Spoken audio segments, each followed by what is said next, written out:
भीतीच्या लाटेत वाहून न जाता तो स्वतःची दिशा सांभाळून पुढे जात राहतो. परिस्थिती वारंवार बदलते, पण त्याच्या अंतर्मनातील स्थैर्य कधी ढळत नाही. त्याचा धैर्य हा गुण शब्दातून मांडता येत नसला तरी त्याने योग्य वेळी घेतलेला ठाम निर्णयातून स्पष्ट होतो. संजय संजय या नावाचा अर्थ विजयी, यशस्वी आणि अंतर्दृष्टीने पाहणारा असा आहे.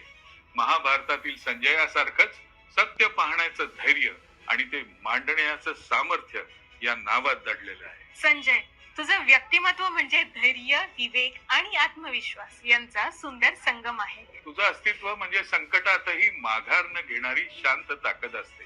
म्हणूनच संजय हे फक्त नाव नसून विजयाची जिद्द आणि सत्याची दिशा दाखवणारं होकायंत्र असतं. नात्यात तू अहंकारापेक्षा प्रामाणिक संवादाला अधिक महत्व देतोस आणि म्हणूनच तुझ्या भोवती नात्यांची एक विश्वासार्ह दुनिया उभी राहते. तुझ्या व्यक्तिमत्वातील विजिगीषू आणि प्रामाणिकता या गुणांनी साकारलेलं हे खास आणि अर्थवाही लेटरिंग आज केलंय संजय, फक्त तुझ्यासाठी.